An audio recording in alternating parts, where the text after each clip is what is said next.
I needed to provide for my kids. So I needed to think on my feet. Mm-hmm. The only thing I could think of, I remember I was working for Transnet. I know I used to book hotels. Yeah. And we used to pay upfront. Sometimes we pay in future payment or whatever. Yes. So I decided, let me just try this. I decided, what if I go to the hotel and book and pay with future payment? Would they believe me? Could I have money? I have 0 on my account. You know how when you do internet banking, you can make future payment. The money is going to come out on the 26th. But now they needed to be money on the 26th for it not to bounce. So I do that. I'll go book and I'll be very convincing. I'll be dressed in my very expensive clothes. I'll be looking like a businesswoman. And I'll tell them, good, I'm running a business. And I think what becomes clever is I wouldn't book for 2 days or 3 days.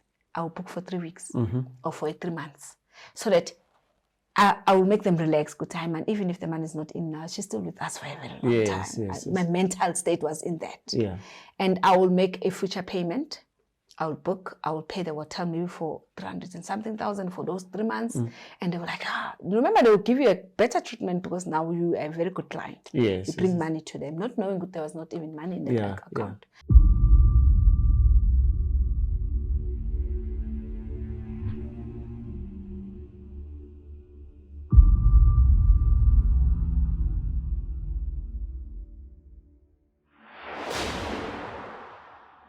Welcome to another episode of Dreams Made Possible, where we continue our journey of education and empowerment. We cultivate personal mastery and self-worth in others.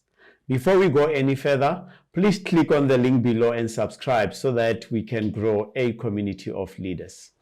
Today's guest is Lungile Moloi, who is the founder of Lungstar Events Management and Lungstar non-profit organization, a motivational speaker, youth mentor, community worker, skills developer, counselor, and Sunday school teacher. Upon her release from Kgosi Mampuru Female Prison, she has been raising awareness about the scourge of criminal activity, redirecting teenagers into thinking positive and believing in themselves, teaching them about the consequences of their choices, working with correctional services in restoring the dignity of women in prison. Before I welcome Lungile, I would make a cardinal sin if I don't read her personal slogan, which comes from the book of Philippians, chapter 1, verse 21, which says, when you are in Christ, we live a life of winning no matter what. When we are alive, it is for the benefit of those around us as we continue to minister to them. When we die, it is still again because we are simply returning to our Heavenly Father. Welcome, Lungile, to our conversation today. And I think just reading that verse, the church is out. Yes. maybe we are done with this conversation. Definitely. How are you doing? Thank you for having me here.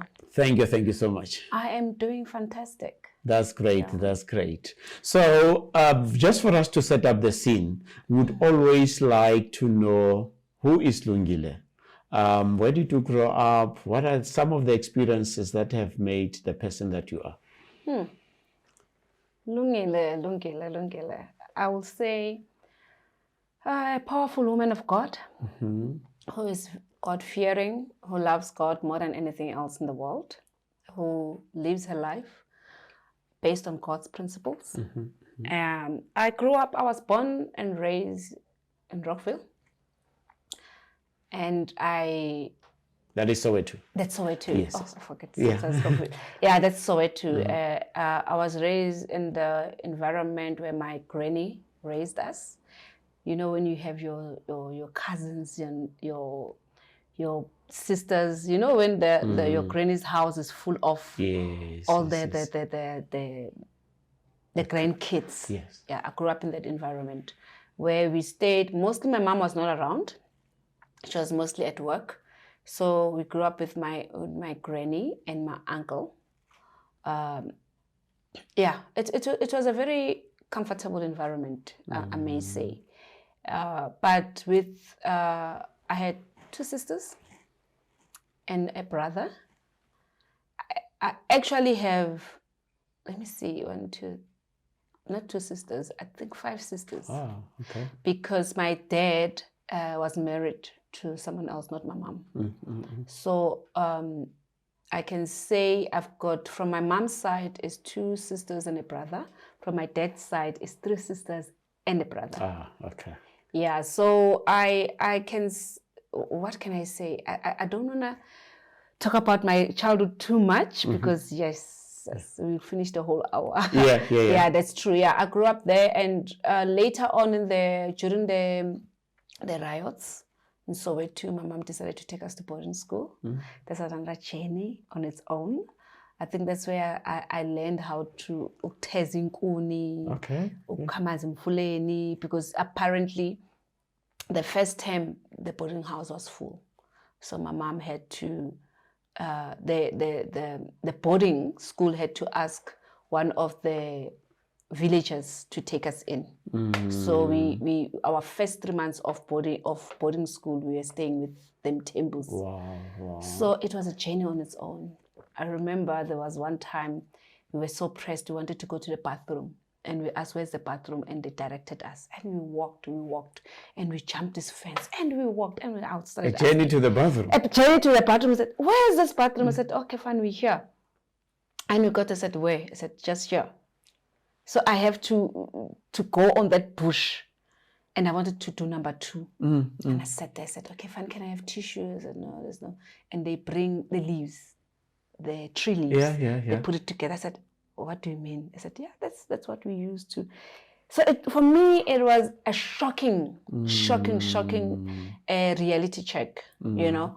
But we managed to live with the unbalance of life, basically from Elokshini, Soweto, where there's running water and all that. Now you have to uyokhamaza emfuleni, and I have put in ibhakede phezu kwekhanda lami, and I felt that my neck was breaking into 2 pieces. You know, and it must balance this thing. It was a journey. I remember I had a 25 liter on my head, and they said walk, and I walked, and 2 steps was enough, and it fell down and it burst.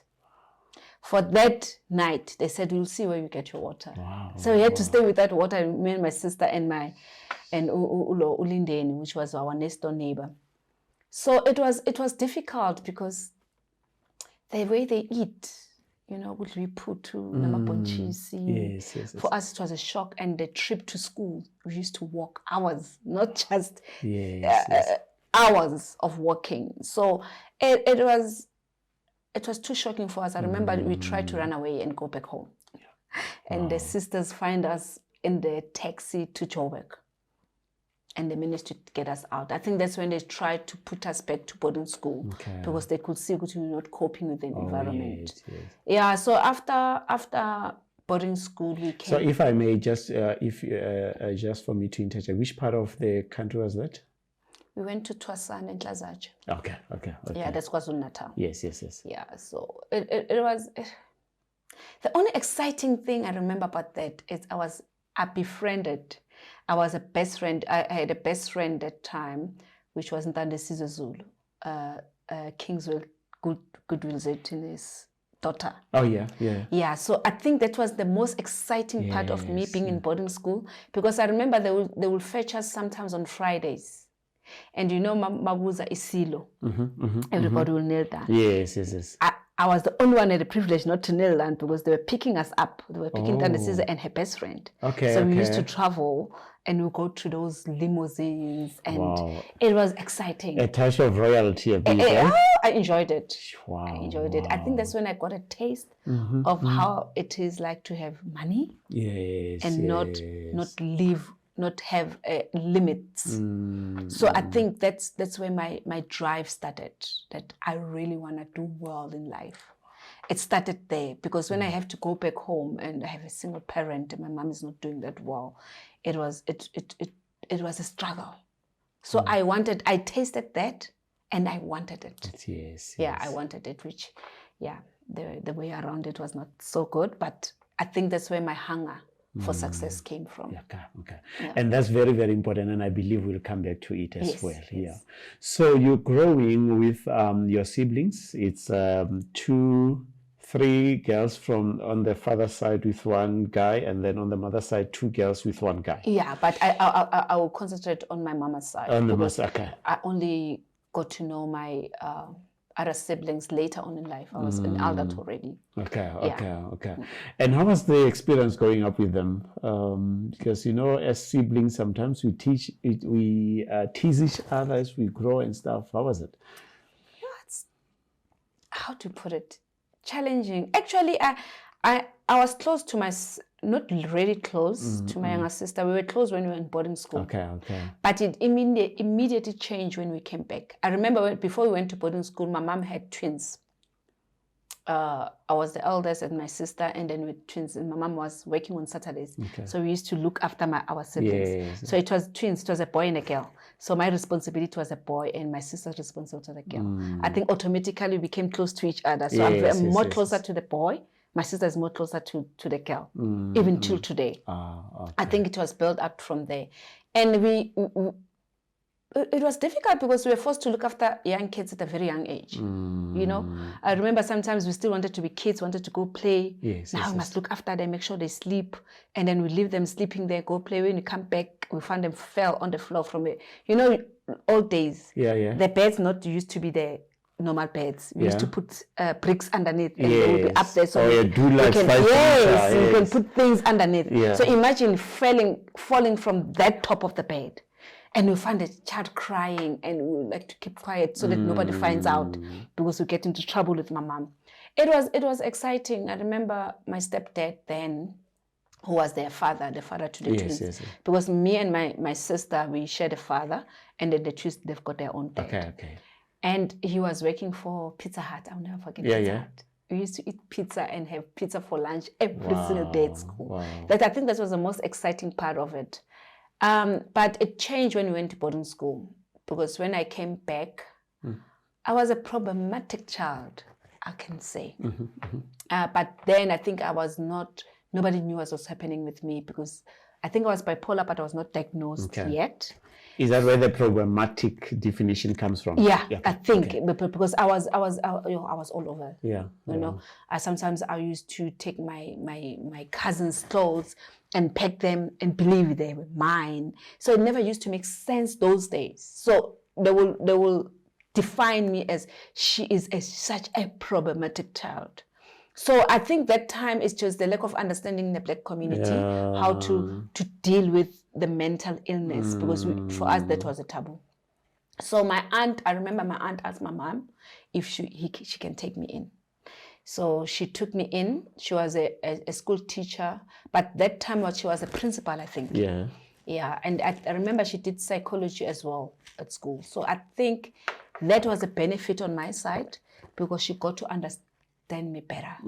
She got to, I remember her kids, my cousins, they never used to understand, because they went to boarding school.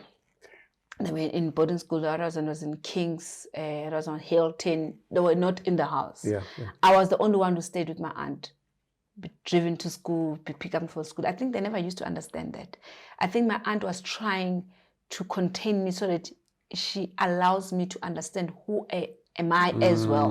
Because I will disappear in the middle of nowhere, and I'll be gone for weeks and ends. And I remember sometimes I used to travel and end up in Durban. And I do not know how I ended there. I would take a taxi. And that is from Joburg to Durban. Okay. I would take a taxi to Durban with no money. How I used to get out of the situation, I'm telling you, I don't know. And I would sleep on hotels without paying at a very young age. When I think what happened in my life now, I realized it started from a very young age. What would be the age if you have a recollection? I was in I think 14, 15, 16, 17, right about my teenage life, my beginning of my teenage life. And I would disappear. I remember there was one time I ended up in Durban and I couldn't pay the hotel. And the only person that I could call was Nhlazatshe. Oh, yeah. The child took him to and I remember her mother is Mandombi.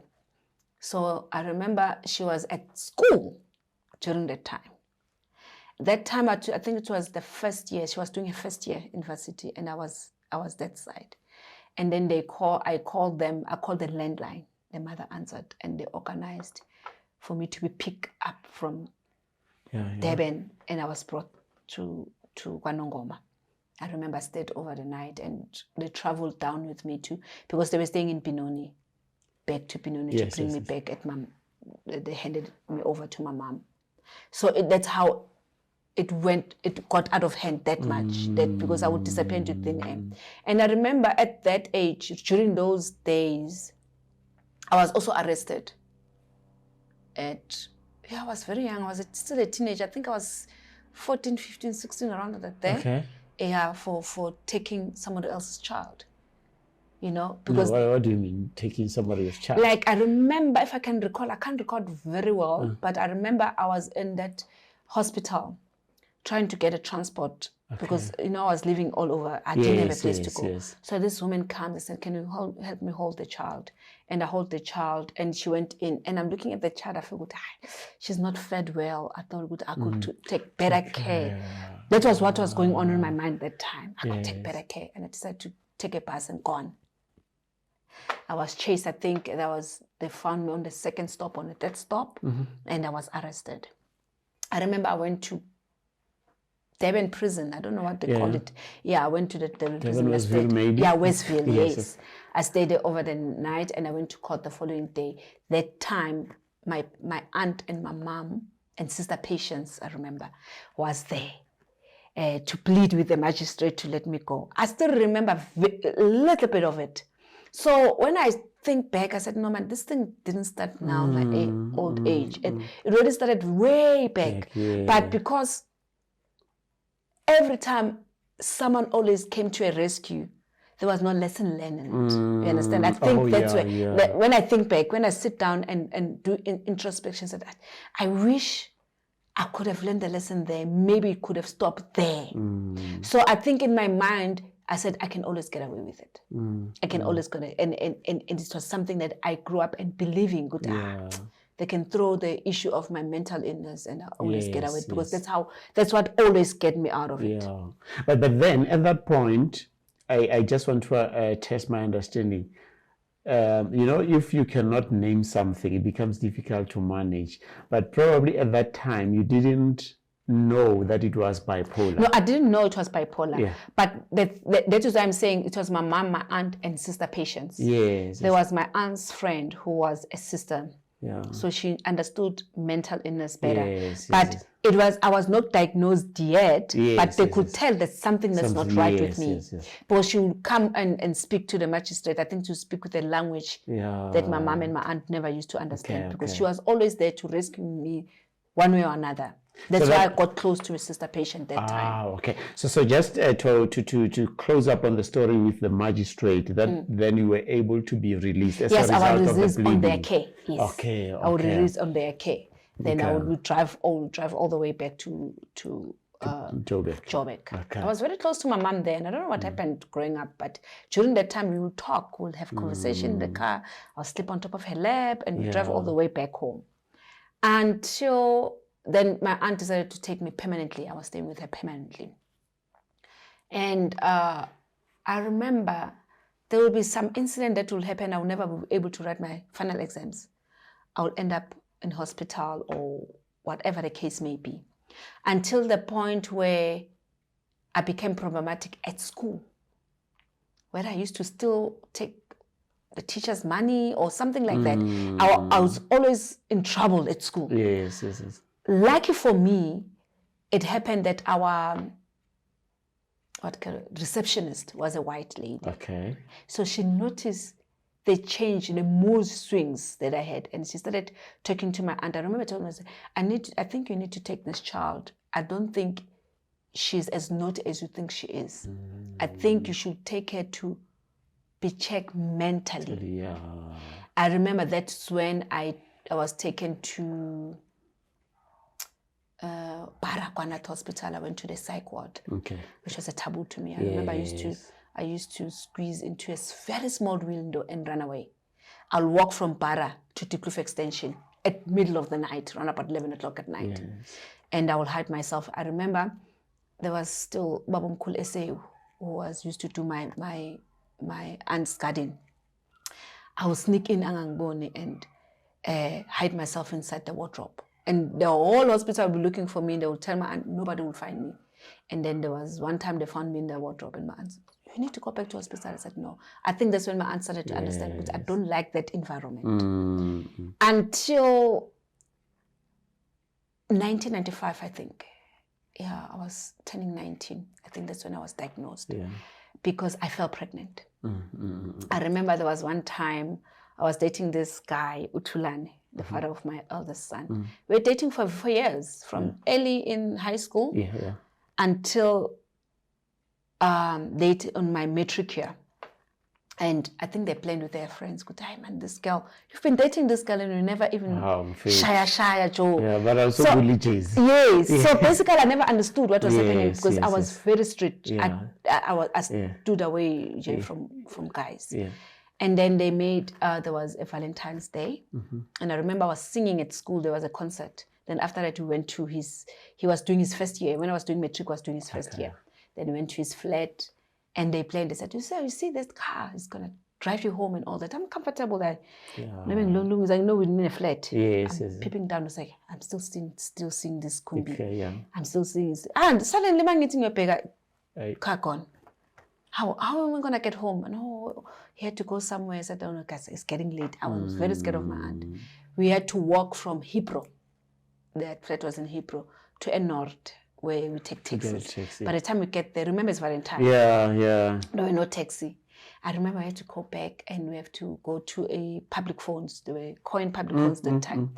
When you call my aunt, I don't want to hear anything. I want my daughter here. Those days there were no Uber. There were amazing taxi, and they were very expensive. The big letters there. Yes. I said, must stop before but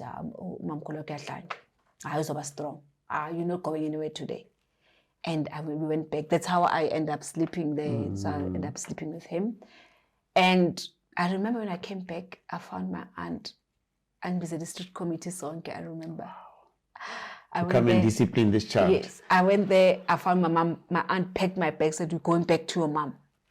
And then they came back. They sat with her. And they tried to make sense. And then I remember they asked me, where did you sleep? I lied. No, I had my friends about Soweto, because most of the friends, they were in first year university. I mean, I was a year behind because I was still 19. I was in matric because of my ups and downs of school and all that. And I said, no, my friends were in vets. And one of the parents were there in the school street committee. They were there to talk to me. One of her child is in vets. So they know what there is, the middle race, and then the two other race. One of them is boys and two are girls. And I said, okay, fine. Which race did you sleep at? Remember, I don't know. Yes. And I have to take a wild guess, because now, if I choose the wrong one, it will be the male's race, you know. And I was lucky, I guessed right. I said,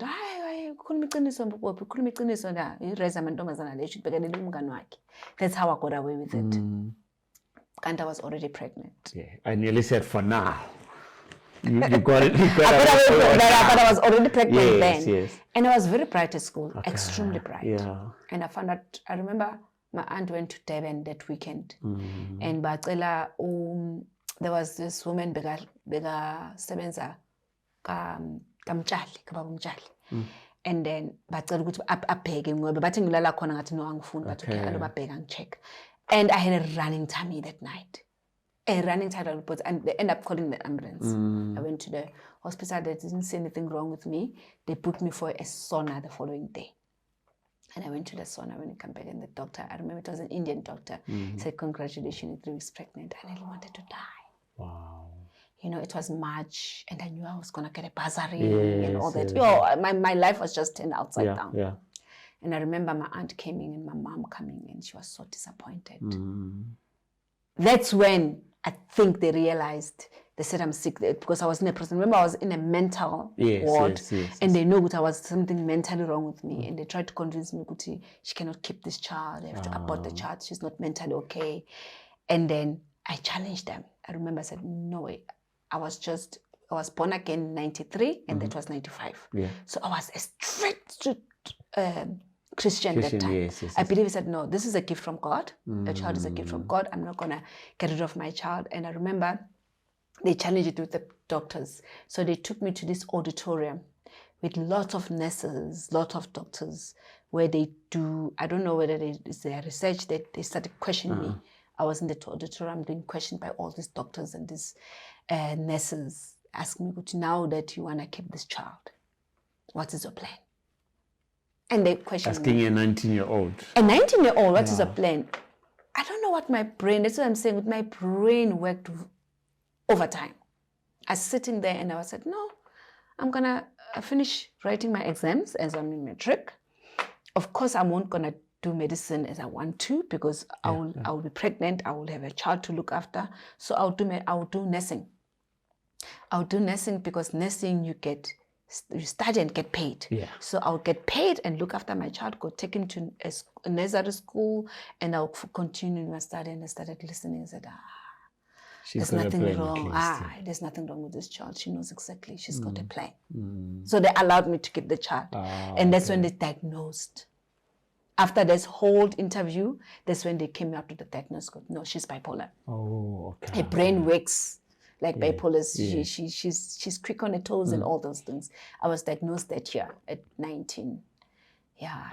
But then they, in the diagnosis, were they able to, or no, not them, but you, were you able to comprehend what does this bipolar mean? Not at all. I didn't. Okay. I didn't even understand what bipolar was. Yes. For me, it was still a taboo. What is this thing? Why is it a sickness, And another thing is everybody started calling me crazy because this was a mental illness, So including my mom. My mom used to call, hey, Hlalele. So it used to hurt me until I learned to accept it somehow. And I don't think my mom saw any problem with that because she was just explaining what she couldn't contain. I remember most of the time my mom would call, I had a very difficult teenage life. Because every time I have a disagreement with my mom or there is misunderstanding, she called the police. And I will be picked up by the police. I will be thrown into mental hospital. Actually, at that time, it was not even mental. I will be thrown to Sterfontein. That's when I started the journey of being in Sterfontein and out of Sterfontein. And I used to, it was difficult for me. I get there, I see people who are really mad. Like people who, I look at them and say, these people have lost their mind. They're not making sense of anything. And I'm here. Why I'm here? Yeah.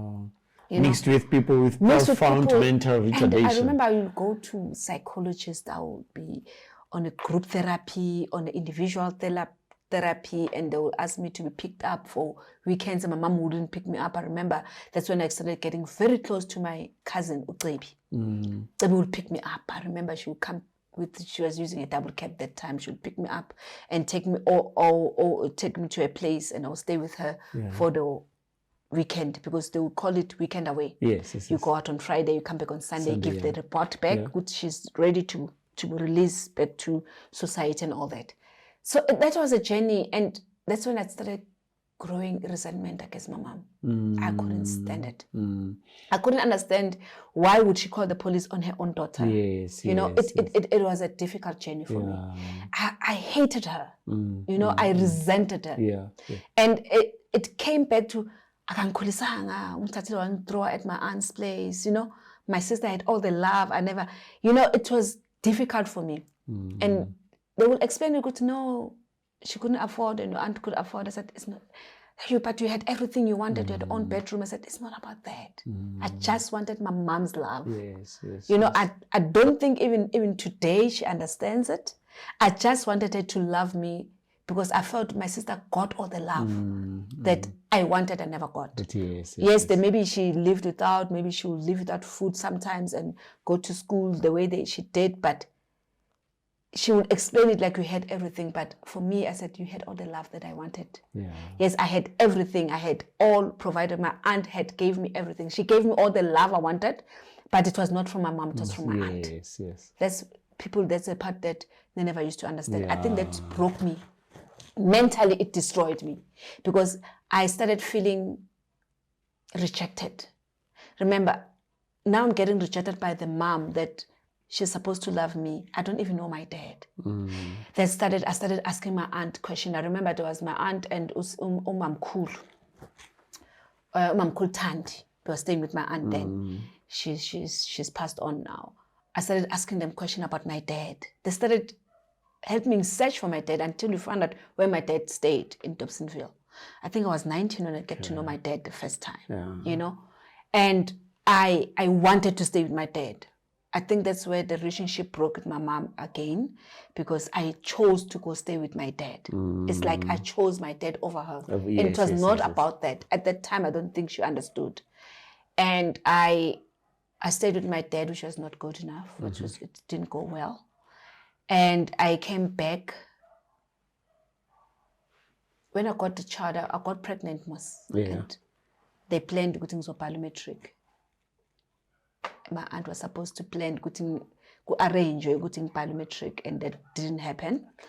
I remember I studied.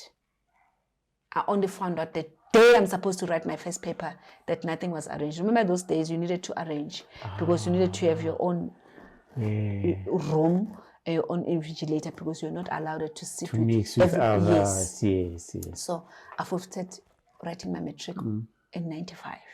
After all this preparation. After all them, I remember I used to have swollen feet studying, because I would study from home. And it was a shock. I remember when I couldn't write, I cried. I went to my uncle, Unef Tan Manana. And because I said a Shelly house then. Shelly house was say a North, about a North Street, like a movie. I went to and said, I couldn't write. Nobody arranged anything. I was so angry. I was so angry at the world, at myself, at everybody. And now this child is coming, you know. And I think I accepted it somehow, because it kind of spoiled my plans. Because if I can't get this matric, I can't go to nursing school. So what's going to happen to me? I'm not going to have money to look after all the plans that I had in my mind just shattered. And it almost destroyed me. I don't think anybody even noticed. It almost destroyed me. And then there was a journey of me giving birth. I remember Tsibi, like I said, I started being close to Tsibi. Tsibi was a nursing student then. She was a nurse at Johannesburg Hospital. Remember, you couldn't go give birth in Johannesburg Hospital. It was not that easy. But I managed to write the address, because I stayed with her, and I managed to book. I started attending antenatal care there. I remember when I was giving birth, I will never forget that day. I was small. The child was not coming down the wide way. I was on labor for hours until they thought, no, she needs to go to cesarean. And I remember in the back of my hand, I could hear, like you almost dozing off from that oxygen that they gave you to sleep. And I hear my sister saying, my cousin Uqebi saying, you have to do a picking cut. That I still remember till today. I heard it said she needs to do a picking. She's still young. She's still gonna have a life ahead of her. Because you remember before they would cut you from the top to from the belly down, and said no. I remember I was one of the first people who got a picking cut of a cesarean. Okay. During those days, and I gave birth, and I came back home. Musa was there. I stayed with my aunt in Rockville. Musa was there to help me. I remember, I won't forget, she used to shout at me, she was forcing me to tie. And who's Musa? So that Musa is Tsibi's older sister. Okay. Then I stayed with their mom and Musa during my pregnancy, because we decided that I'm going to go back to school the following year. That was the agreement. You know, those days, you never used to be involved in beginning sisu, you know, because I only sisu bigger after the baby was born. Yeah. So we went there. Of course, Uchiwana denied it. It was not. He said it was just once. No, actually, he didn't deny it. Okay. He was not even there. Until we told that we were coming, he was nowhere to be found. We found Antoake, no, and the granny. And the granny said, I'm done it, actually, you know, that's how wavuma. And Got a meeting with elderly people. I didn't know what was the conversation. The only thing I know, I went to school the first term. In March, I decided I'm gonna go home before slow and then so that I can spend time with him. They refuse me the child at the father's place. Why? I said, nothing to do. Yes, I lost it. I remember being humble with my brother and my cousin brother, no Sam girl. Okay. So a sprayed. Yes, I lost it. From there, I went straight to a social worker's office as a forced law. I said, hey, they're trying to take my child away from me. And they said, I called my mom. I said, can't it was an agreement they made upon as family, but it didn't suit me. And they didn't even relay it to you. Yes, I didn't relate. Can't man figure on the social worker's office. I found out the mother, Katulane, the father of the child, was already there, trying to take a full ownership of Umdan because they are looking after the child. What time in the story sounds like, is by any chance Umdana so and so ngatia, but okay, but pizza sonke. And then they said Umdana belongs to the mother. Yeah. So uzobuyela kimi. Okay. Baphuma kubo all together. And now Umdana faneka Hlalele kamamkhulu wami and all that. But ngathi hayi ngiyeke esikoleni. And my aunt was mad, I remember. Ngiyeke esikoleni. For you to be with your child. To be able to look after the child, because nobody, remember now, if ever they step back, nobody's going to look after the child. Everybody in my family is working. So I decided to stay home. I remember I used to do people's hair. I used to spend hours and hours in Bayinzi, do my braids. It was a difficult journey. Because I remember my mom would say, mama and all that. It was not easy. So it was not easy at all. So now, just on that point, you go through all these experiences. You find yourself in Durban. You don't know what bipolar is. You find yourself pregnant, and then at some point now you have to fight for your child. When you take all these experiences and you combined them, what did they create out of you? Because there's duality. You could either be saying that, you know what, I hate the world, or I'm going to become the best version that I am, or whatever the alternative. How would you summarize all these experiences? What do they mean for Lungile? I'm trying to find the word, no? During that time, I actually didn't know who I was. I just knew I was a fighter. I just wanted things to go the way I wanted them to go. How I get to that point, I don't know. I remember when you're bipolar, they will ask you when you get admitted to hospital, have you ever thought of killing yourself? Have you ever had suicide? I never did. I was one person, I think I had the willpower to leave. Okay. That's the only thing that drove me during that time. Even during that time, I didn't understand. One, I didn't understand what bipolar is. I found myself being a young mom. I didn't finish matric. And I have to look after this child when I don't even know where I'm going forward, I'm going backward. But I remember there's one thing that I will never forget that my aunt taught me. Without education, you're absolutely nothing. That kept on ringing at the back. Okay. I had to get my matric. It was like I stayed 3 years. I went back to school and I was 24. I tried to get a scholar around the first, I couldn't. Nobody wanted, because I didn't do Ifenek. I did English first language, you remember? Yeah, and I couldn't afford to take myself back to Bramfontein when I was in school. It was too expensive. I found looking like a first law, nobody. Until I got one of the friends that I was close to. There was this guy that was asking me out the time I was in Soweto. And then we exchanged numbers and okay. What is, they might take you one of the schools. No, be out then. It doesn't stay far from there. Okay. And then it was a taboo foot, but you have to do isiZulu. I think I tried isiZulu the first couple of days. My teacher said, no, Joe, you're heading for disaster. You're definitely not going to pass matric. Then we had to go back to the teacher, to the principal. I have to do English. I did English all my life. Can I do English first language? From that. Remember those days?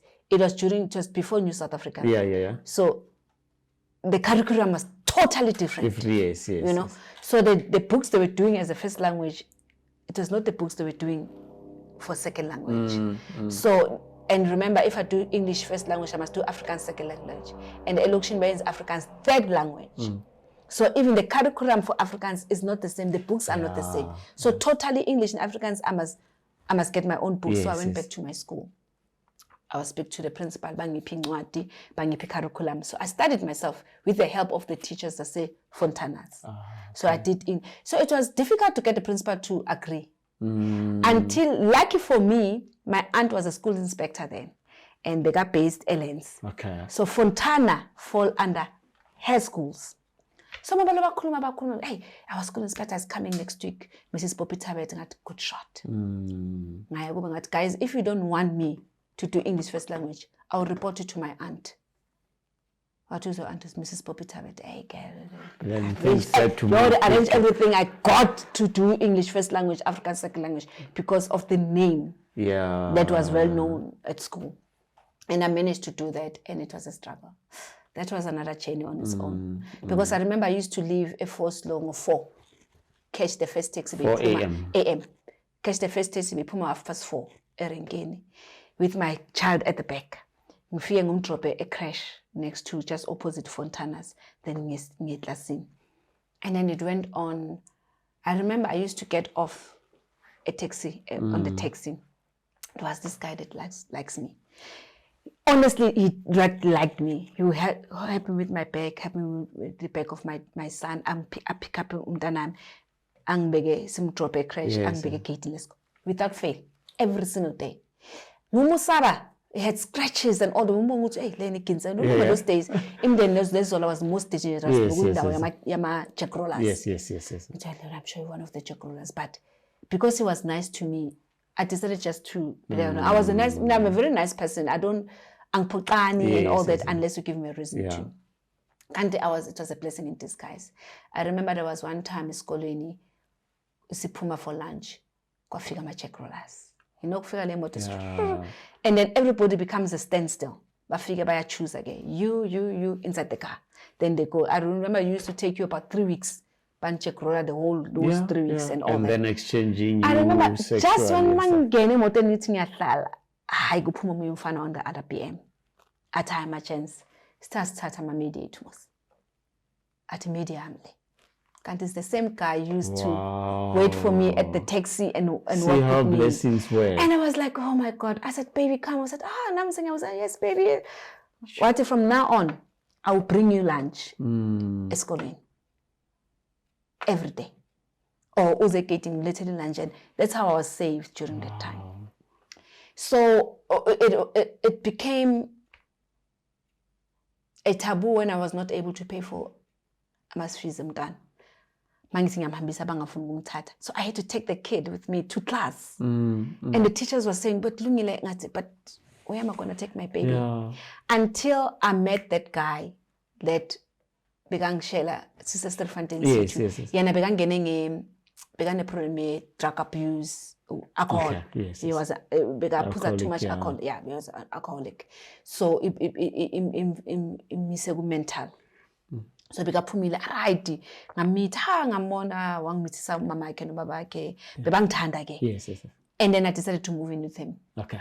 For transport sake, financially, and because of isikolo. Yeah. I stayed there with him just for the sake. A couple now or just? So we're couples. Okay. A couple now. Hlale roomini kubo ngiza nomntana, bhatala umntana esikoleni and all that until he went back to alcohol. And then all hell broke loose. Yes. He started drinking, started beating me up. I remember I used to lock the door room in, I put his key and he beat me up. But was his key until they found the key, I'll be beaten up, you know. And what is the reason for being beaten? Just. Okay. There wouldn't be any reason. And I'm not just asking this question to justify that there's a reason for being beat. It is just to get the story right, because nobody has got a right to beat another. I don't care what the issues are. Okay. So, and it will come back late at night. Remember, I'm in matric. The first months of my school, before I stayed with him, or everything was right, I was an A student. All teachers loved me. And then now my marks started going down. Because we come back middle of the night with this girlfriend, and will sleep with a girlfriend in front of me, and I have to sit and watch. Or we have to sleep on the floor with my son and all. It was difficult. Until the teacher started realizing that something is wrong. Yeah. They started calling me until I burst into tears and tell them the story. I said, no, we must look for your family. Where's your family? Remember that nobody cared what happened to me that time, because I decided to leave school and look after the child. Yeah. So nobody was really sure what I wanted to go back to school. So I had to drive myself to that until they got my aunt Rookville, Mom called Jane. I remember my cousin sister was sick that time. Was the agreement, okay, fine, come stay with us and we will help Nomusa and all that. I remember I had a job in Orlando, a saloon. When Pumis called in Orlando salon, buye, ngiyeka my aunt's place, get there, cook, help with cleaning umus and all that. That was my journey there. Yeah. And then later on, I'll sit down, do my work. But because of the drive that I had to pass matric, nothing could stop me. Yes. You know? But you are out of this guy's I'm out of now. this guide now because it was getting out of hand. Yes. I'm out of there. I started staying in Rockville. But now the challenge was to go to school. Angnamalube school and then come back. Then started principal, one of the teachers, Hlalele, Edlamin. So Edlamin is close to Rockville. Yes. So began dropper and my aunt started saying, thought good to maybe in Jordan and it started being a big taboo. Yeah, caused a lot of havoc. Yeah. And then until my aunt realized, good, manana, uyafunda kamampela. I realized, and then my aunt took me in. Said, no, come back home. The very same aunt who you stayed with during your younger age. I need to yes. And all that. Yeah. What no, come back home. The time I was staying in Rockville, my sister decided to patch in because between January and March, bega upgrade bega sapa. So she looked after my child during all the time schooling. Yeah, sometimes I'll be really forced to my sister looked after her. And then my aunt took me back in just towards the end of the year. I think it was the last quarter. Yeah. She took me in, and it was one organizing my extra classes. I remember I used to go on my class, what school they been Will Smith, Mr. Smith, Smith and Science. Yeah, I went to attend a Soweto teacher. Oh, the mess teacher. The mess teacher. Yes, so the white guy, yeah. We went to Soweto Teachers Training College on Saturdays and all that, which helped me to pass my matric actually. So my life became better just the last quarter of the year. I started picking up. I managed to pass my matric. Which year was this now? 1998. Okay. I remember 3 years after I was supposed to have done my matric. I passed my matric, and my aunt organized to computer literacy. I remember I attended the first 3 weeks of my computer literacy, and my cousin Umbali, I think, was organizer got into a head boys mechanic Erickson. And then actually she managed to organize me an interview. When I got there, that was the best day of my life. I remember it was the 1st of March, my friend's birthday. I went there for an interview. When I get there, I had a best friend I forgot, when I came back from boarding school, I started staying with my aunt. I was in Meridian College in town. So I had a best friend called Uzandile Jala. And then she, when we started staying at Forstlow, she left back to Eastern Cape, and we lost contact. So that day, it was 10 years later when I went for my interview. When I got there, I sit there waiting to be called in the reception. Then she comes in, I think she's late. She rushes, she goes to the receptionist, she hides the bag. She clearly bag, so late. And then she remembers that, Lungile, it cannot be. I said, Ntando says, I'm the only one who still calls her Ntando. Not Ntando says, Zandile, Ntom Zandile. I said, Zandile. No, nobody calls me that now. You know, they call her Zandile. I said, no ways, you are Ntom Zandile to me. And we hugged, we screamed, we hugged. Lucky enough, I was there to see Helen Masterson. Ntom Zandile was close to Helen Masterson. They were working closer together. Mang Puma can to Helen Zopum. Ntando says, yeah. And I said, okay, fine. Who are you to sing it? No, I'm here for an interview with Helen Masterson. By the way, this is Helen Masterson, my friend. And then we went together to go have coffee. Remember, I'm waiting to be called for interview. She sends the coffee. We were chatting. No, Helen Young asked me questions. We're just chatting, having a conversation. When he come back, I said, okay, fine, I'll sit here. You call me when it's time for my interview. I said, no, after interview, I'm done. Oh, just so like the that. conversation that we were having, I said, if Zandi's friend, that means we're as good as her. She was very intelligent. We used to challenge at school. Yes. Maths and science. Makatole first go maths, makatole first go English, first go maths. We're very, very close. But if you're that good, close to Zandi, that means as intelligent as her, you got the job. That's how I got the job. Wow. And then we became very close, no Zandi. We found each other back again. Yeah, until I got permanent. I think I got an offer. Not really, I didn't get permanent. Someone told me, Guti, at upstairs about looking for a PA because I was there for 3 weeks temp for a PA. Why don't you go try your luck? Those days, there was no HR. Head was my hands and didn't have HR. You used to go to the CEO to be employed. You know, go try your luck. I asked to see CEO. The CEO, yeah. Then CEO called me and then I sat there. And he said, okay, fine, tell me. I remember I went to buy a brand new suit. Yeah. A Truett, I remembered, for that interview. But tell me, what do you have for us? Straight from matric. Our experience is this 3 weeks. Not just because I'm a hard worker. Yeah. That's okay, fine. How much you want to get paid? He is asking me. Lucky enough, the PA spoke to me before I came in. He said, fine, if ever, how much you want to get paid? Those days, 2005 was a lot of money. That at least 2005. If you want 2005, say 3,500. So that if ever they go down, they get close to what you want. And then he asked me how much you want to get. I said 3,500. The boldness. I said, you want 3,500? You don't even have experience. You don't even have post education and all that. Yeah. I said, because I'm worth it. I think I'm intelligent enough, and I think you gain more from me from what you'll be paying me. Yeah. And I said, oh, wow. And he gave me 3,500.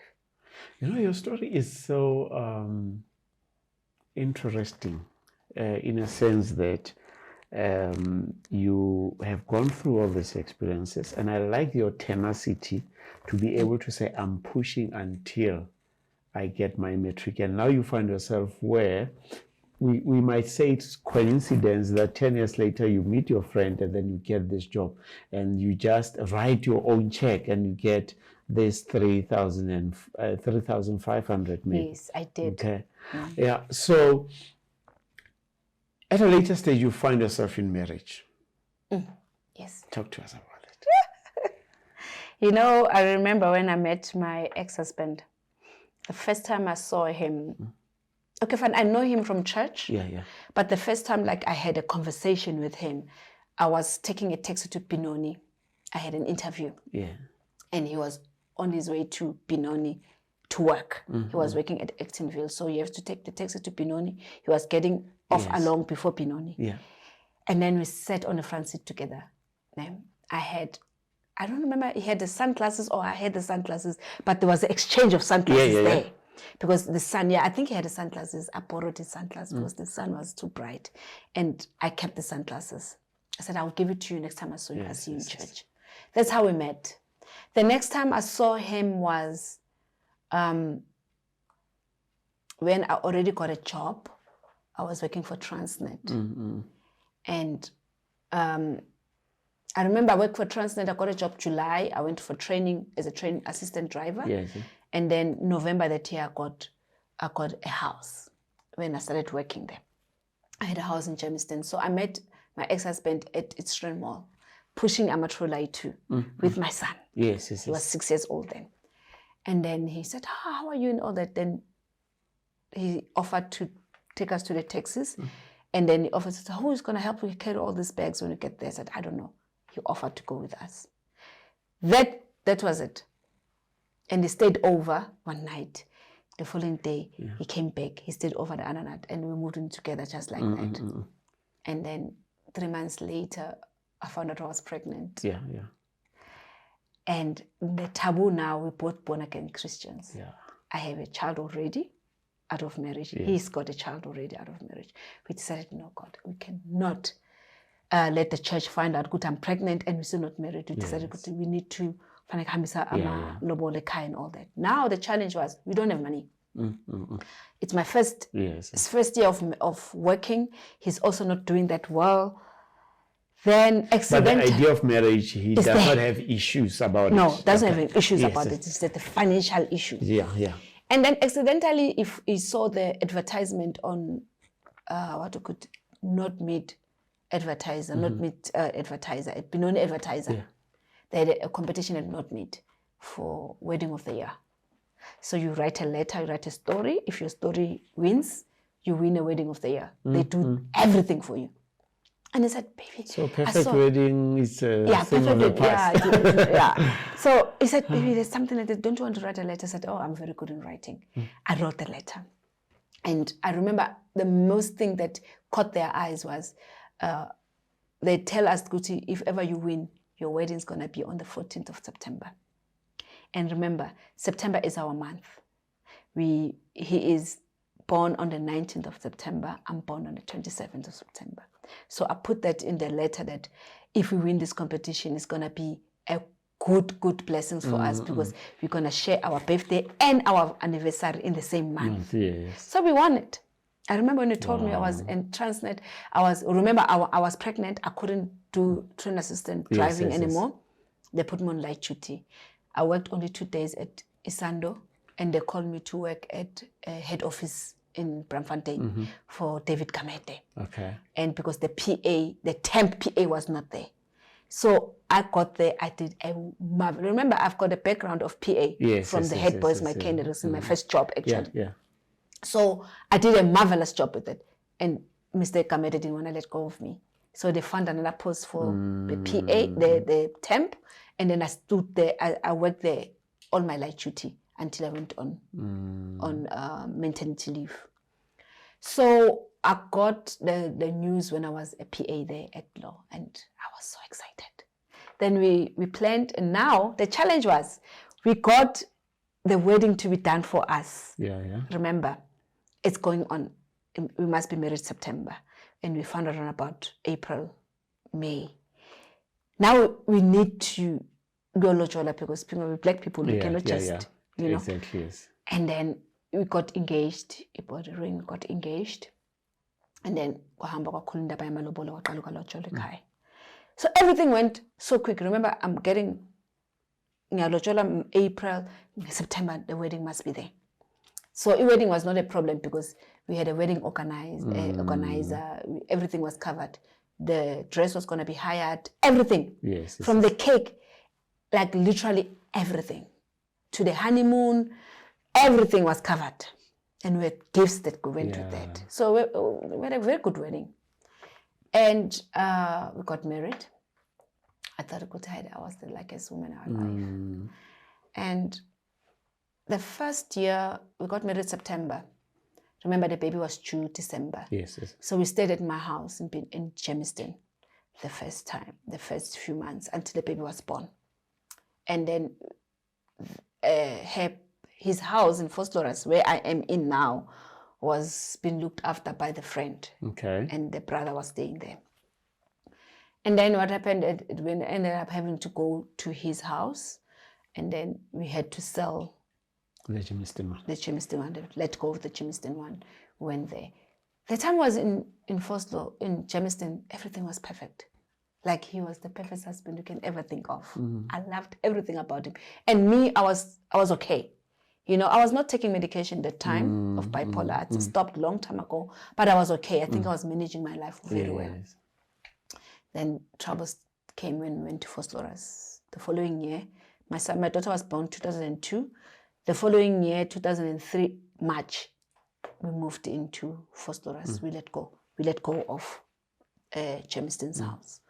Then we started staying there, and then he started changing. He became a totally different man. I remember his friend, Nhlazatshe, then, he used to come visit him very early hours of the morning when he's off. Remember, I was working in the hospital.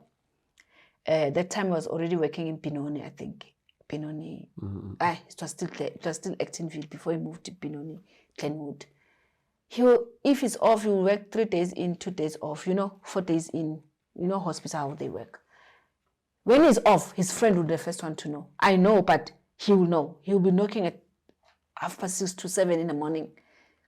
And it made me so uncomfortable. He was so close to his friend that his friend can come in at any time.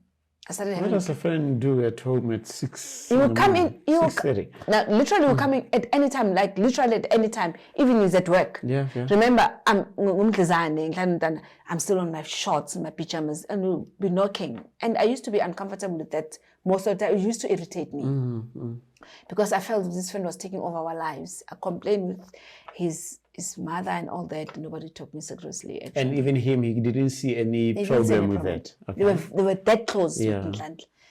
And then it started bringing, okay, fine. I started being stressed. I think I had post-depression, that one that we have it after having a child.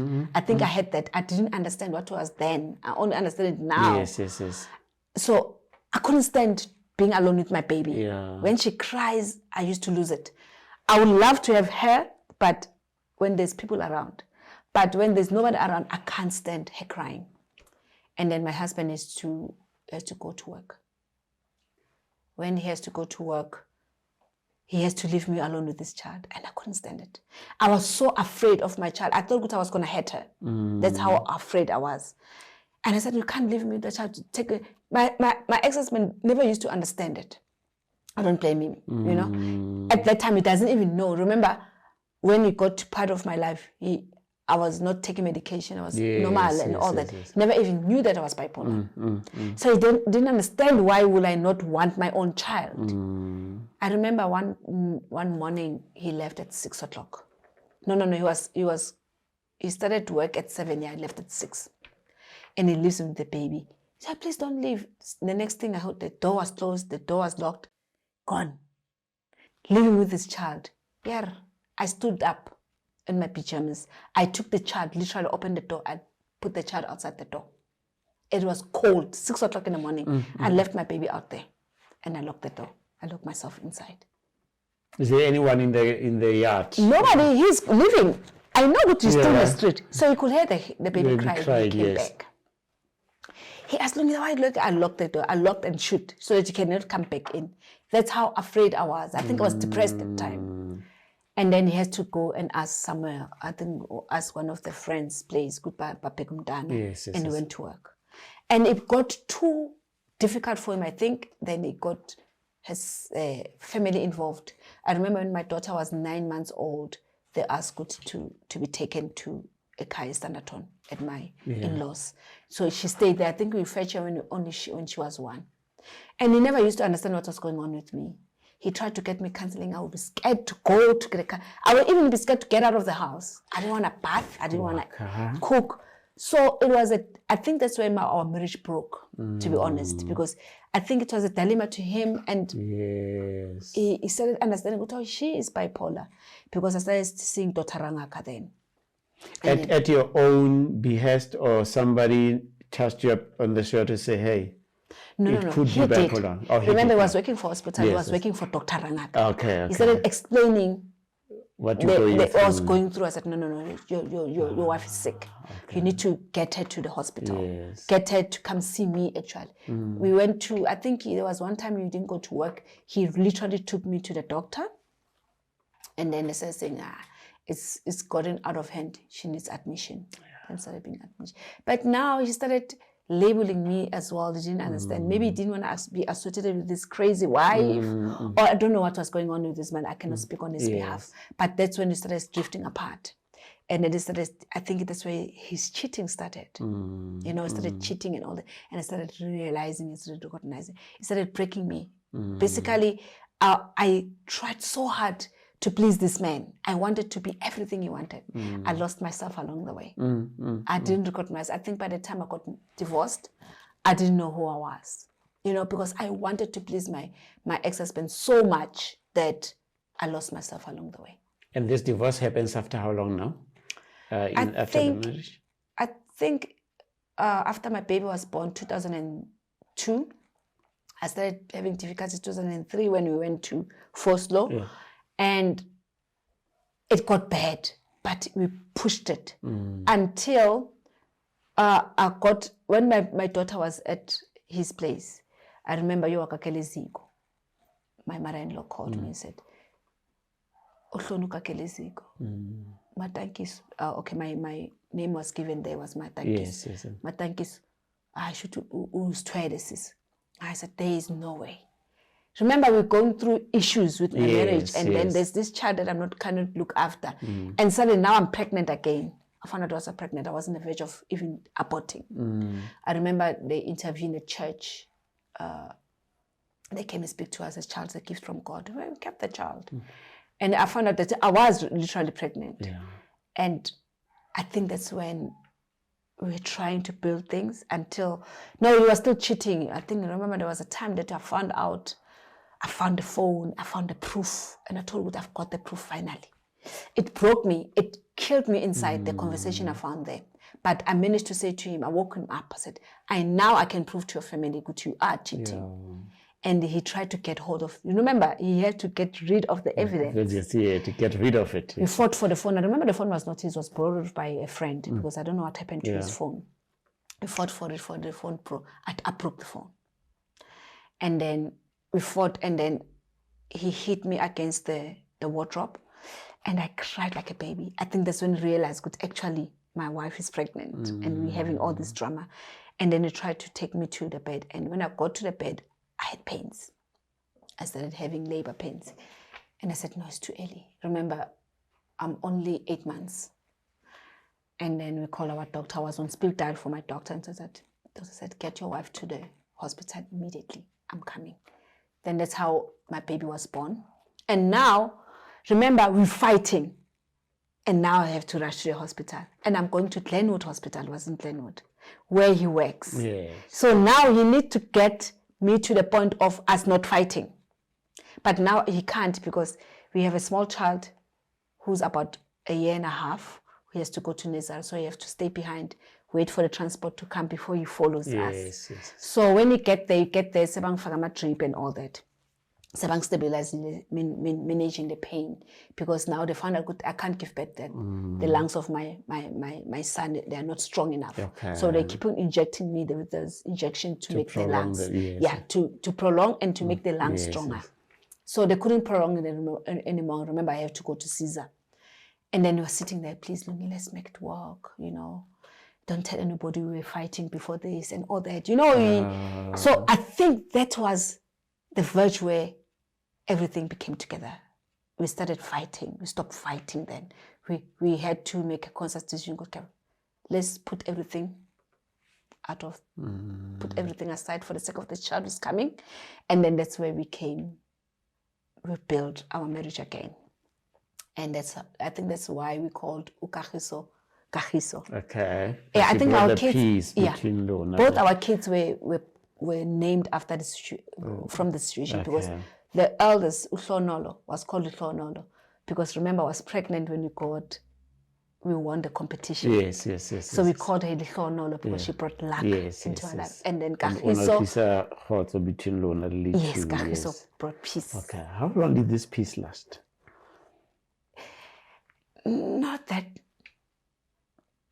Kagiso was when 2004, 3 years, because we got divorced 2007. Okay. So it only lasted for 3 years, and it was unbearable. So it became a taboo. I won't go into details with it because it became very bad. Yes. But I think for both of us, we could take a conscious decision, because we settled out of court that it's not working. Yes. Yeah, we agreed with that. Let's part ways. And that time, because during that time, I left Transnet, I resigned, and he was dating one of the people that I was working with. Okay. The executive. People who I was reporting to, basically. He was our executive manager, Nhlazatshe. Rita Njolo. Yeah. And then I think that's what broke our marriage, because I think I moved out during that commotion, and then he became very close to her. Okay. And then I decided to come back, and she almost partially moved in. Yeah. So basically, as much as we tried to make it work, she was committed to her. So our marriage just okay. Broke. So just for clarity, and because also I would like us to make it clear for the viewer at home. You raised a point earlier that you think that your mental state, the bipolar, had a contribution to some extent. And then there is also the behavior part that comes from the ex-husband. What would you then say, in essence, what was the camel, the straw that broke the camel's back, that ultimately says this is the reason for the divorce? Is it the bipolar or is it the behavior? To be honest, when I got divorced, I really blamed everything with my husband. I said he cheated. Actually, I brought everything, said he cheated. That's why I couldn't stay. That was my conclusion. But I think it became on me afterwards when I was finding myself all over, because I did introspection. I said, but what did I do to contribute in this marriage breaking? Because there's no way that it broke on its own. And I realized my behavior also contributed a lot. To be honest with you, I wouldn't speak bad of my husband. That man loved me. I believe after the introspection I had after my marriage, I realized it's not my bipolar. It was the behavior. And it was the lack of understanding of my sickness for him. Then I feel he used maybe the excuse of saying I couldn't stand her, I couldn't do this, I couldn't do that. I feel if ever we sat down and we worked on it, and he understood bipolar and educated himself about it, he would have understood me. And I think we would have saved our marriage. Yeah, I believe that. But at the same time, like I was explaining, I wouldn't speak bad of my husband. He was a loving man. He is still, I believe he's still a loving man. I still love him. I'll always love him. He holds a very special place in my heart. I believe he will always do. He is the father of my kids. I care a lot about him. But we got to the point where we couldn't live with each other. The definition I always say when I explain to people is, they always ask me what caused your divorce. I say, I think we were just not meant to be. We took out the worst out of each other. I took out the worst out of him, he took out the worst out of me. We realized, we are very good people individually, but we are bad together. We just a combination that was not mixing.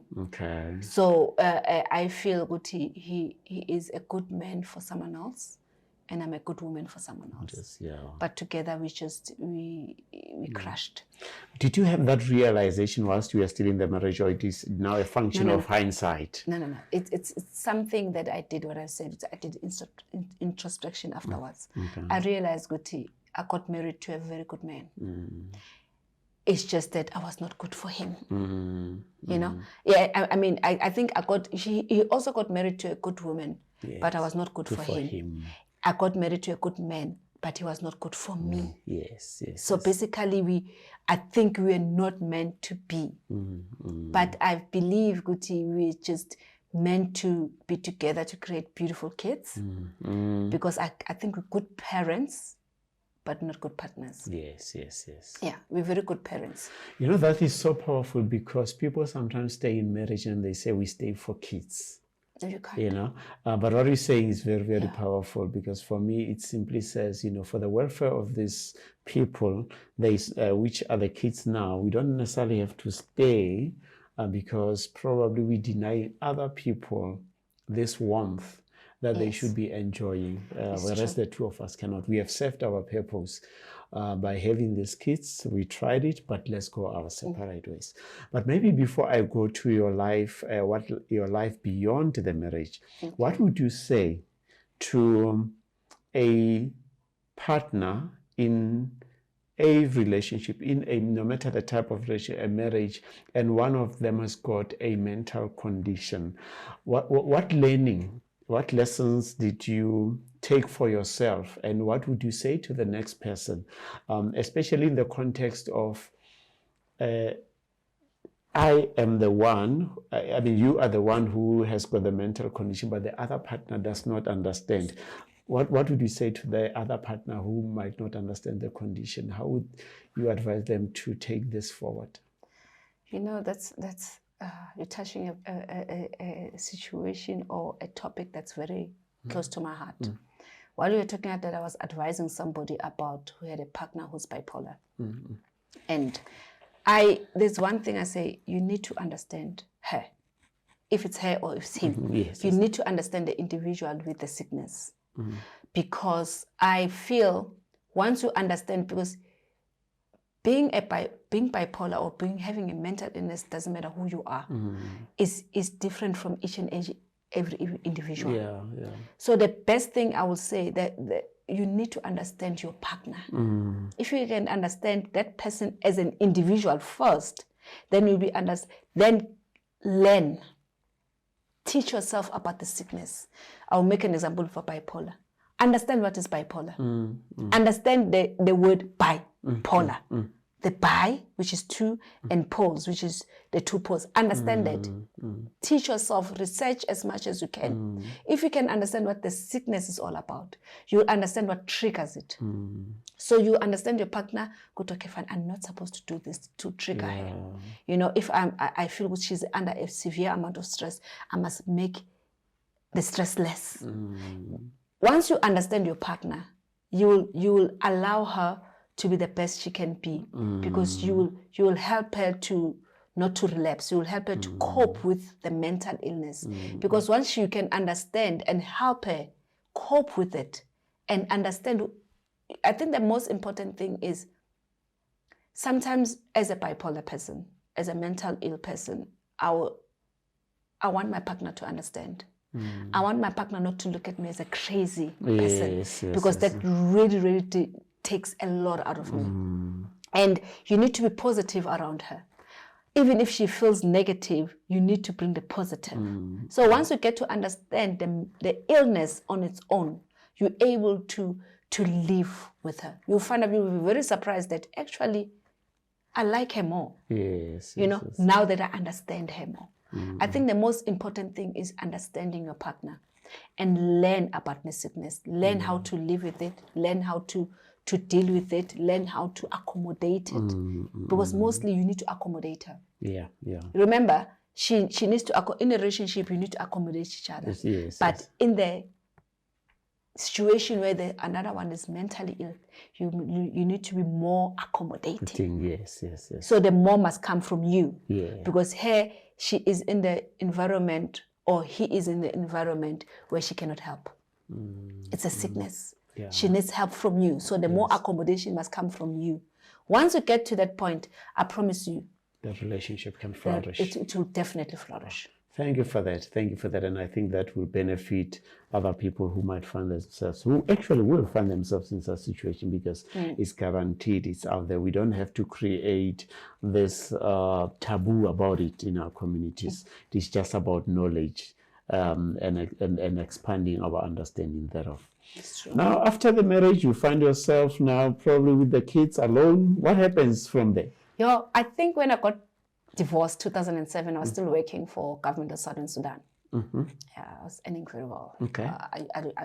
I think for me, divorce didn't hit me because I could take care of my kids. I could take care of myself. Financially, I was perfect. And when the divorce hit, I didn't really sink on it because I threw myself into my job. So I didn't feel it. Until I lost my job. I got divorced 2007, lost my job end of 2008. All hell broke loose. Because now the reality hit. Now I'm coming back home. I don't have a job. I don't have a husband. I don't have anybody who can help me around the situation. And my family members, everybody's living their lives. I'm stuck with me and these kids that needs bread on the table, and there's absolutely nothing. I think that's when I hit rock bottom. I lost it. I remember I was admitted at Tara Hospital. I lost it. I lost it big time. Until I came back, I tried to find myself. It was difficult. I did find myself, but now I'm faced with this dilemma of looking after the kids, and there's no financial stability. And I'm only getting a mental maintenance from my husband. It was 1,002. What can you do with 1,002? 2 kids. So I think that's where crime was introduced. At first, I remember I went to prison for the crime I didn't commit. And I remember I stayed 9 months in prison. And okay, fine. I stayed 9 months in prison, and I remember my mom and my sister intervened, and they also introduced what I talk about when I was growing. They introduced the mental illness. Then I was taken to Stilfontein for observation, and I came back. They withdrew the charges. I was not in the right state of mind. Okay. So when you say for something that you did not commit, what was the allegation? It was fraud. Okay. The allegation was fraud. So I never understood it. I think I was sick that time. I was not taking my medication. Remember, I'm from this huge divorce. I'm not taking medication. And I remember my mom was trying to get me to take medication, but you know, being bipolar, you're extremely intelligent. You can maneuver. Yes. You're a smooth talker. Yeah.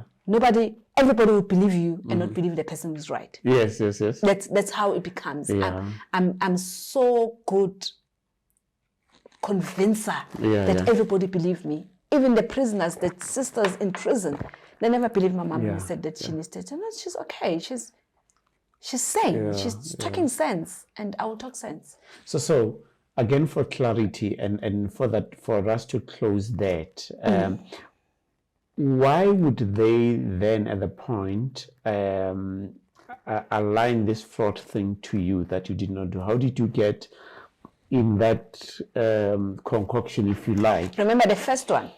That's the one that I stayed 9 months waiting trial. Yes. And then it was withdrawn based on my mom intervened. Okay. I was never arrested. Okay. I was never sentenced. Convicted, yes.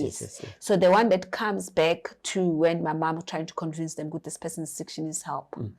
Nobody understood, because after that one, I was not convicted in. Remember, I was still sick. I was still not taking medication. So my mental state go beyond. I remember I needed to provide for my kids. So I needed to think on my feet. The only thing I could think of, I remember I was working for Transnet. I know, I used to book hotels. And we used to pay upfront. Sometimes we pay in future payment or whatever. So I decided, let me just try this. I decided, what if I go to the hotel and book and pay with future payment? Would they believe me? Could I have money? I have 0 on my account. You know how when you do internet banking, you can make future payment. That the money is going to come out on the 26th. But now they needed to be money on the 26th for it not to bounce. So I do that. I'll go book, and I'll be very convincing. I'll be dressed in my very expensive clothes. I'll be looking like a businesswoman. And I'll tell them, good, I'm running a business. And I think what becomes clever is I wouldn't book for 2 days or 3 days. I will book for 3 weeks or for 3 months. So that I will make them relax, good time. And even if the man is not in now, she's still with us for a very long time. My mental state was in that. And I will make a future payment. I will book, I will pay the hotel maybe for 300 and something thousand for those 3 months. And they were like, remember, they will give you a better treatment because now you are a very good client. You bring money to them, not knowing that there was not even money in the bank account. So that I started doing that. I think what allowed me to be there is like my mental status. I knew exactly what I was doing, but I was not in the power of stopping it. That's when bipolar, when you relapse, you get to that point. So I'll go to the hotel, I'll book it. My ideal was I'll book it, then I'll book the 5-star or the 4-star, where you're able to cash out money. You cash up 2,000, cash up to 2,000 rand a day, remember? And they put it into your tab, into your room, where it's supposed to go. So with that 2,000, I'll go buy stuff, take it to my kids. I see. Basically, I'll order food. Don't tell you my kids, I'll order food and bring takeaways at home and all. For me, I was supporting my kids, but not in the right way. I used it.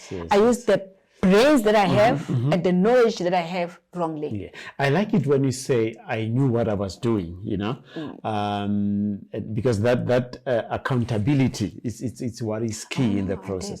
So how did this now put you in trouble? You know, because I was staying in that hotel, I think the part was not thinking ahead. The bipolar doesn't allow you to think further than what you're thinking at that moment. I wouldn't think of the scapegoat. I would stay there, and then they will realize, good, there's no money, and they'll call the police, then I'll be arrested. That's how I will end up in prison. Then I'll be in prison for fraud, because the documents will be fraudulent and all that. And then now my parents are not there, my sister's not there, my mother's not there. I'll make sure that they wouldn't find out. Then I'll just build guilty, And then the first time they gave me 3 months, I was in Sun City. Okay. Remember, they gave me 3 months. The kids are alone. My mom would come and said, this person needs help. While she's here for 3 months, she needs to go to get medication. And that's when the part they wouldn't believe it. Because I will be so sane. Then nobody will think that I'm not sane. Yes. You understand? Remember, with bipolar, you relapse, but you don't crash for years. Yeah. You can live well for years, but the time you crash big time. Either you'll be severely depressed or you will be extremely manic. So basically, I was still in that stage that I was able to cope bit by bit. So remember, I was in 3 months. I was still not taking medication. I will be released on parole. I will finish my parole, but I'm still on medication. Then I will back. I will do exactly the same thing. Okay. But then when you say exactly doing that, you're still aware of what you're doing? I'm still aware. Okay. I'm still, okay. Then now, remember, it comes with the knowledge. Yes. So, okay, last time they caught me because of that. Next time I'll make sure they don't caught me. Yes. Yeah. So you get better and better. The next time I got another 3 months, next time I got 6 months. All in Sun City. And I never felt anything, I never felt, Sun City is like a 5-star hotel compared to any other prison. I will get my green salads, my chicken, but you've got cigarettes, you know. And I mean, I was good with sewing. So I was for people who pay with cigarettes and all that. So I never felt being in prison. Remember, when you're sentenced for less than 2 years, you don't go to these programs. That they would correct. The rehabilitation programs. Yes, about corrective justice and all that. Until 2020, during COVID, when I frauded big time. I frauded a house, I frauded a car. I went and buy a 1.3 million car, a Mercedes-Benz, I remember. Still using the same modus operandi? The same thing, yeah. And I went and bought a house for about 8 million, 9 million, I think. Same process. And during that process, I booked, while I was waiting for that to be approved, I booked myself. This time I said, let me just stop enjoying this on my own. Let me just enjoy with the kids. I can get away. I booked at this apartment hotel in Pretoria. And then I brought the kids. It was Friday. Remember, now I know the trick. We are supposed to be leaving Monday morning before 8 o'clock. Because remember, the people who are working with admin, they come in at 8. So I mean, I check in at Friday after they've left, after 4. So I will come in around about 11 at night. I'll check in at 11 at night. And that's good. By the time they see, good, actually this proof of payment is not legit or there's no money in the account. You're out of there. We're out of there. But now I'm with the kids. I'm trying to convince them because I left early. So guys, make sure you leave before. So they take their time, they eat and all that. And then until 8 o'clock, they got there. The phone, where's your mom? You went to the meeting. We have to wait for her. And then they lock the rooms inside. So they caught the kids. When I called, they said, look, I knew, good shit, I'm caught. I knew. And I make sure that I don't go back there. You know, I tried to get people, I knew, good, I show my brother, my sister. They end up getting hold of my, because I knew when I go there, I would definitely get arrested. And I had this mentality, they won't arrest my kids, they didn't do anything. No, but they got hold of my kids. As ransom, if you like. And then they wouldn't put the young ones, but they put my one who was over to 18, the eldest, she was in the holding cell. He was in the holding cell. I think he will never forgive me for that. Because I think we never even had that conversation yet with him. So I end up being caught 3 days later because I still didn't stop. Remember, I can't go back home. I can't go back to that hotel. So I need to stay somewhere. So I keep on using the same process, booking the guest house and all that. And one of the guests got me arrested. Then I was arrested. I think that's where the wake-up call was. Yeah, I was arrested in Pretoria and I had to go to Hoshimampuri. That's the worst prison you can ever be as a woman. I don't know. I wouldn't speak for a man. I don't know. That was the worst prison. The food, the treatment, everything about that. That was the worst prison. So we'll get to that now. But just for the sake of completion, the 1.3 transaction for the car and the house, did those go through or not? Remember, they do go through. They do go through because they would just wait for the money to reflect in their account. You understand? But you did not have the opportunity to go and fetch No. purchases? The car that I bought in 2020, I didn't fetch. The only car that I managed to get is the one that I got for the 3 months now. Yes. Because I bought an A5 convertible. Okay. And I actually drove it for 2 weeks. Okay. Because I remember when I bought it, I produced their payment, and then they were excited. Oh, if you buy a car cash, they're very excited. They like you. Order. I remember they made me order drinks and food, Yes. Yes. And when I came back the following day to go check, I remember the boss and at sentence said, "I'm sure you're excited. My car is covered. It's ready. It's got the bowl of flowers and the chocolates and all that. You know how it is when you receive the car." I said, "I'm sure you're excited. Your car is there waiting." He thought good I was receiving. He said, "No. Apparently she's saying that they're waiting for the money to reflect." He said, no, that's nonsense. Come. He went and fetched the car keys, gave the car keys, said, "Hand in over the car, deliver the car to her." That's how I got the car. I drove it for 2 weeks, and it didn't catch up with me, obviously, because the money was not reflecting. Okay. And the car had a tracker. And they managed to, no, it didn't have a tracker. They managed to track it because I had the car and I bought the same way. I bought the apartment in Sandton. Yes. I was staying in Sandton. I bought the apartment there. So they managed to get hold of me there. Okay. Yeah, because they managed to track the car. They saw the car was just there. They came and they told the securities, "Good, when she comes back, let us know." Come back there, hold the car. They got me inside, and then I was arrested. Then you went to that was Sun City. I'm just explaining the part. Yes. There was a car that I did drive, but this yes. one I didn't because the guest has got hold of me. Before I could go pick up the car, before I can move into the other house that I wanted. So I was in Sun City. That's when I went to Hoshimampuru prison. Okay. And remember, it was during COVID. Yes. Yeah, it was during COVID. So I pleaded guilty. And what was the sentence? I pleaded guilty immediately, and they sentenced me 4 years. Actually, my sentence went down because my sister came. The minute they didn't know where I was, the minister found out just a couple of days before my sentencing. And then they managed to speak to my lawyer because I didn't tell them about bipolar. I was tired of using this bipolar thing. Yes. I just wanted to take ownership. Yeah. And then they managed to get the hold of the lawyer. The lawyer said, "There's nothing we can do. She already pleaded guilty. We can try to bring down the sentence." So she spoke and I spoke. And then the magistrate gave me 4 years, 2761I, which means you only serve a third of your sentence, which I was supposed to be in prison for 8 months and serve on parole for the rest of the 4 years. But I ended up being there for 1 year, 6 months. Okay. Yeah, because prison being prison. Yeah. Yes. Well, probably we need another time to discuss and talk about your experience in prison. But overall now, then you came out after 1 year, 6 months. And you now have got this NGO, non-profit organization. You're now teaching people about it. So how did you come to a point where you say, I'm no longer going into this life? It's not serving the purpose. I think prison. Remember now I'm sentenced 4 years. So I automatically have to do the programs. I think my turning point was corrective justice. Okay. The course that we did, that changed my life. Because then when they started talking about corrective justice, they ask you a question, Guti, who are your victims? Obviously, the first thing you're going to say, the victim are the people that are frauded at the hotel. And only to get my wake-up call, the people who was giving us the program said, no, that's not only.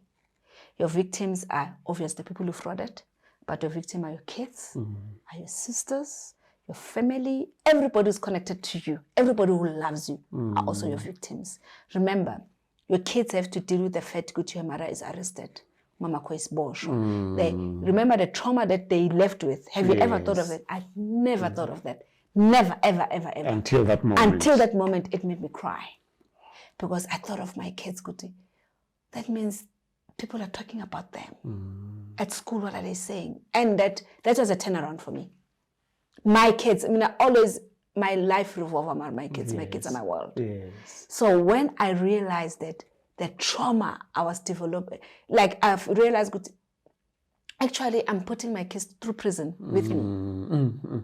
Because now they have to fend for themselves. Yes. And another thing that was a wake-up call, I remember they never used to phones are not allowed, but Yes. we'll smuggle them in. Yes. So I had a phone inside, and I remember on my birthday, my daughter wrote me a longest paragraph ever. I cried for 3 weeks full. I remember I had a friend there. I used to talk to her. I said, I can't believe this one thing that changed me forever till today. She said, Mom, I know you used to discipline me. She used to cry and she used to say, I hate her. On that, to wish me happy birthday, said, now I know that you love me more than anything else in the world because you managed to discipline me. Yeah. Now I'm in an environment where I'm realizing there's no one who loves you like your mom because I stay with a person who's not my mom. That crushed me. Because every paragraph, every sentence I read there, I could feel my baby's pain that I'm not there. And now I'm not there to talk to you about issues. You're not here. As much as I want to talk to you, you are not here. And I can't change it. Oh, that destroyed me. It took me weeks to get over it. I was depressed, I think, for weeks. And I realized I made a choice then. You know what? I need to change my life for the better.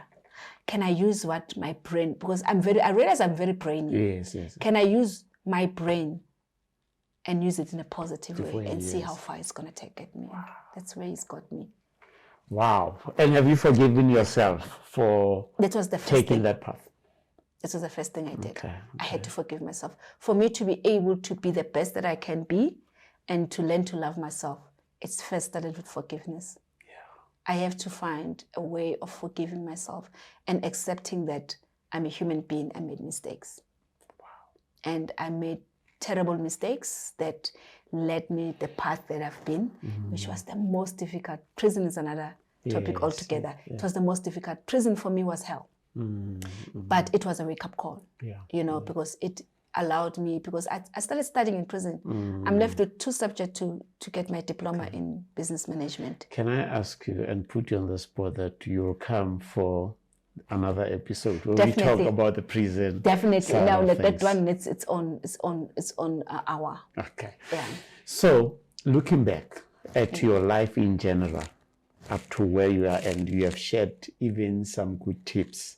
But if you were to say, this is a life 101 lesson that I want somebody to take with from my story, what would that be?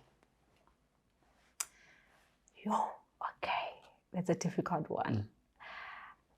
I think, firstly, you need to love yourself. You need to fall in love with you. For you to be able to give the best of you. I will first start on the relationship side. I think you need to love yourself first before you can be able to love someone else or to accept love. Because you cannot give what you don't have. That's 1. 2, I will say you need to accept who you are. Me, with my mental illness, with something I didn't talk about, that I found out after I was divorced, I'm positive, I'm HIV positive. Dealing with mental illness, dealing with living positive with HIV and AIDS. And I learned to love me for who I am and accept yourself for who you are. Don't allow people to define you, because once you don't know who you are, you'll be defined by everybody. I got to the point where I say, I'm who I am. I don't give the F about who the help other people are saying who I am. I love myself and accept myself for who I am. And if you don't accept myself for who I am, you can move on. I think that's the advice I would give you. Learn to love yourself for who you are and accept yourself for who you are.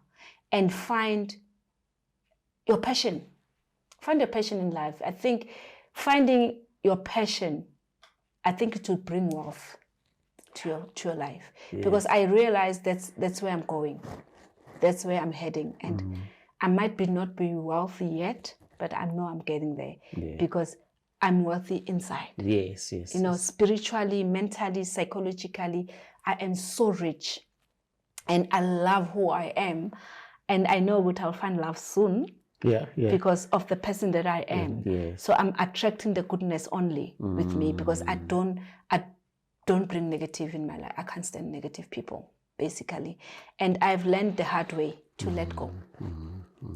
I've learned, there's this saying that if you don't allow people that came to your life for a season, if you don't allow them to exit in your life, you don't accept.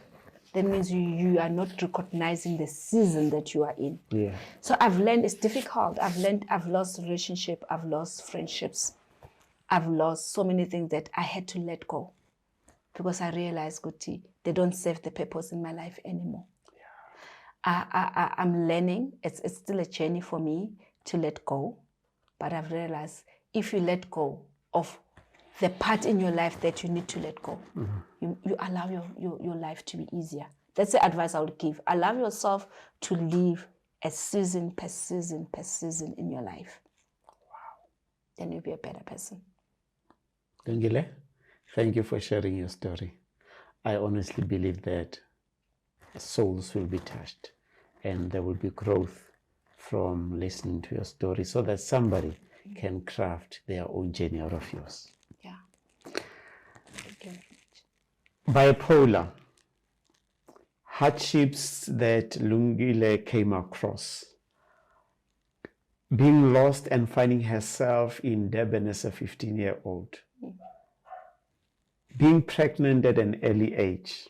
We can recap all the things that she said, but all of this demonstrate that sometimes we look at people and at face value we think that all parts of their life are integrated and that everything seems to be smooth and swift. But her story is a testament that all of us, we go through ups and downs. But what makes a difference is when you are down, do you allow yourself to remain at that space or do you rise above the occasion? And her story also, it's a testament to us that we need to learn more about mental health. And she went on to explain to us what is it that we can do to learn and become better in understanding what mental health is all about. But in that process, she also takes accountability for the life or certain decisions that she came across in her own life. We didn't touch some of the aspects, including what she told us towards the end about the HIV and other stuff. But she still says that with a smile because she owns her love and she owns her own peace. And if you can do that, you can become a greater version of yourself too. Until the next episode, see you next time.